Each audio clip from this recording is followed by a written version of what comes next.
What's up? This is dabbling. Jamie Madrock. Man, this your man's Obi Trice. Zadlib. Yo, what up? This is Specs One. The Special K. Hot Rock's motherfucking Scrat MC. Breaking Records. Breaking Records Radio out here. This is Breaking Records Radio. I read something you were quoted saying hip-hop doesn't pay enough attention to jazz anymore. Yeah, I think I said that like recently on like Twitter or something like that. So what are some of your biggest jazz influences? Well, what I was getting at is okay, hip-hop it's gone through so many trends, and now I think we're at the apex of trend hopping more than any other era in hip-hop thus yet. But from the late 80s right through to like the mid 90s, maybe even further for some artists, jazz was like a real heavy component of inspiration and influence on a lot of artists. I mean, and it wasn't just like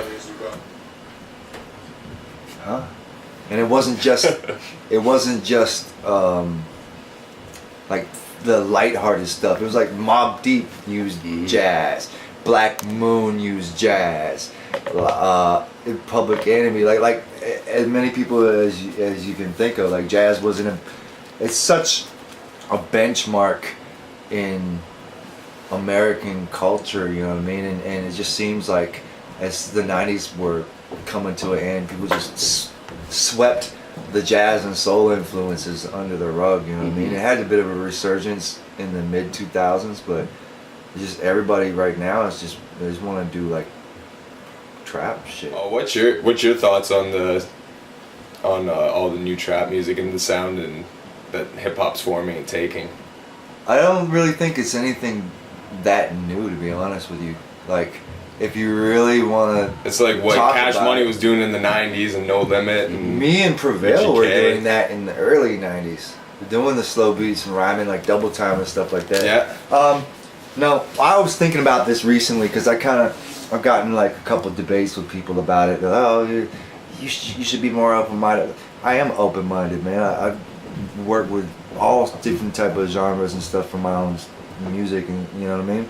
But the only issue I really take up with it is everybody abandoning what they did just to jump on one thing and copy each other. I hate it. That kind of goes against what hip-hop was always special, because it was your own voice. It was something that came from your heart and soul, and when everybody just jumps on one bandwagon, it just seems so beat, and it seems like such a cop-out, like so tired, you know what I mean? No, I don't have a problem with the music itself. I mean, you know, I've even over a couple of years, I've done like a couple guest appearances that were on like straight up trap beats.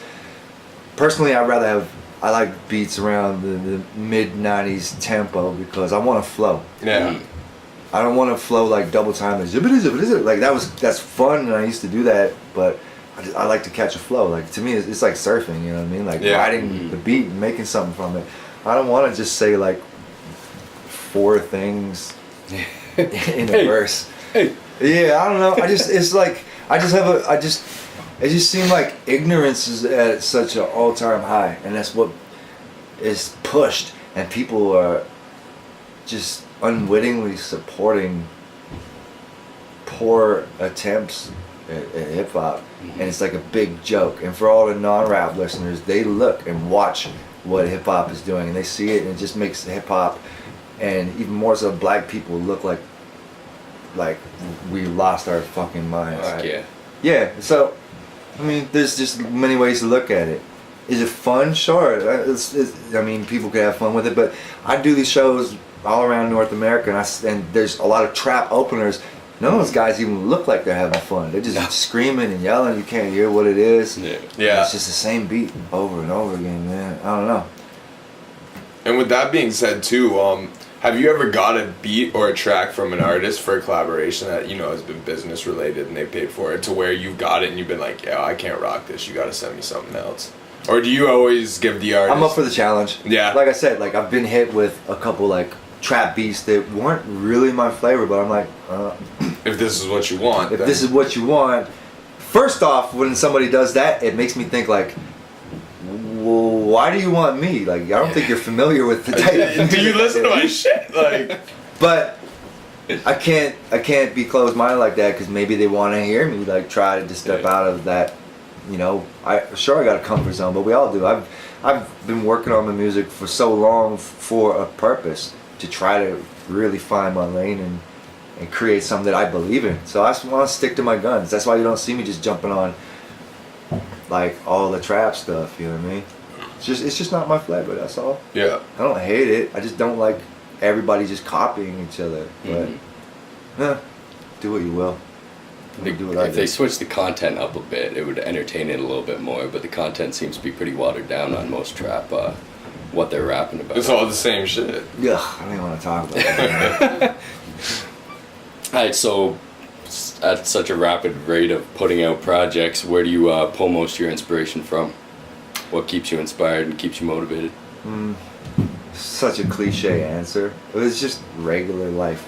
Super like the I always enjoyed the mundane aspects of life, the things that other rappers don't necessarily talk about. Because the details, I've said it before, the details are like, the devil is in the details, or the details are the spice of life. Those are the things, all the things that commonly get overlooked are the things that I wanna bring focus to. Like, as a rapper, like there is more than just turning up at a club and like, you know, like we do other things, like we do laundry. Yeah. We go to Whole Foods and buy avocados. You know what I'm saying? We wear jackets, like we wear socks. Like these things, these are real. And I just like, that's just the type of, just the mindset I come from. I like Simple things in life. yeah, and the absurdity of talking about some of the mundane things is fun. I don't know why I do it. I just do it. Alright, so we talked a little bit outside about it, but if you could venture into another genre, what would you go for? Well, like I told you, I was thinking it'd be fun to have like a punk trio.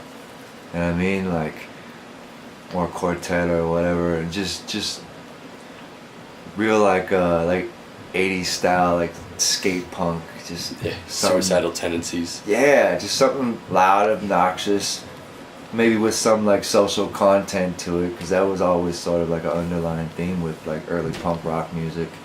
I just think it would be fun, or to even mix it up a bit and like how punk meets jazz, like, you know what I'm That would be saying? cool. Well, there's some of that kind of exists. Like there's a band called Naked City, but I can't remember.